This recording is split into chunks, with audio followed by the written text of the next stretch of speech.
All right, this is John Cola with GrowingYourGreens.com, and today on the Growing Your Greens show, we're going to show you how to separate aloe vera plants.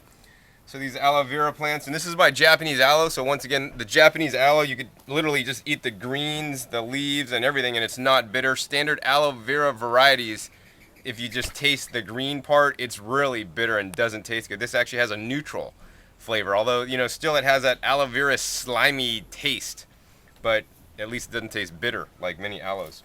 So these have just been growing in the greenhouse pretty much year round. They don't like to get full sun. They'll burn in the sun. So we leave them in the greenhouse on the bottom. They will freeze, during the winter time. So that's why we keep them protected. They'd probably also do very well as house plants if you forget to water them. And that's the other thing. These are desert plants and they're not used to getting a lot of water. So we don't want to water them all the time.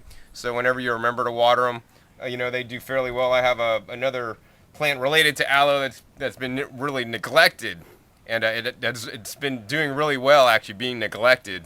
And it actually came with my house. It's not edible. It's one of the few things I have here that's not edible on my property. But today, let's get back to this. The aloes will grow, and they'll grow pretty well. Just let them do their thing. And you can see this is one plant here. And basically, how they reproduce is they send up little pups. And you can see here, this is the main plant, and so this is the main growing habit. From the inside, they grow the leaves, the baby leaves, and then they just get bigger. And then what happens is they throw out little shoots on the sides. Oops, I just broke this guy. They throw out little shoots on the side, and here's a little shoot here, and here's another shoot here, and a shoot here. So we're going to basically divide this into basically, I don't know how many plants we get out of it. And basically how we do that is we're going to take off this old pot. So how we're going to do that is we're just going to take the pot and we're going to turn it upside down and carefully try not to damage the aloe plant, and just pull it up. And sometimes it can be difficult because the roots, we have like really the roots have just been growing in this pot for a long time and are stuck. The roots of this plant are totally grown around here, and this one should have been transplanted a long time ago. Sometimes we're so busy here we don't have time to do everything. We could probably move this into like a 3-gallon or even a 5-gallon pot. So once you get that out, you could see here's a little baby, and this was like basically Star for Light, so it has like a nice yellow color. We're just going to come down to this little baby here and try to gently, wiggle out the roots without damaging too many roots. I mean, if you damage some roots, that's all right because they will come back. We're going to try to wiggle this guy out here. Oh, and we broke some of it, but that's a little start of a plant. Now, hopefully I broke the main root here, but hopefully there's enough roots on there for it to continue to grow. So that's one. Let's see if there's any others. So here's a larger one right here. And let's see here. We're just going to, man, these roots are so tangled up in here. I guess we're just going to try to, gently tear some of the roots off. There we go. So that's one whole new plant right there, and you can see there's another little bud starting up too, so that's going to have a little baby pretty soon. Here's another one right here. Let's get the hands in there and basically just try to rip that out carefully. All right, there's another one, roots and all.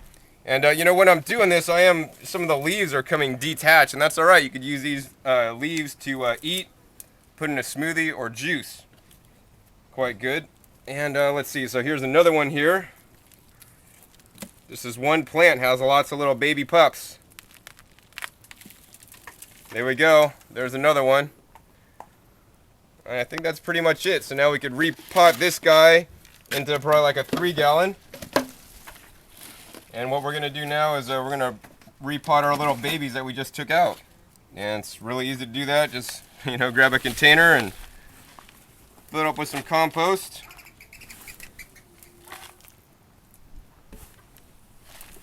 And I like to fill it about halfway up. And by the time I got it halfway up, then I'll, set this guy in there, maybe sometimes even less. I'll set this guy in there and let the roots go all the way to the bottom. And then I'll kind of hold the plant up where I want it to be, then I'll top fill it down. This way the roots aren't getting all smushed up.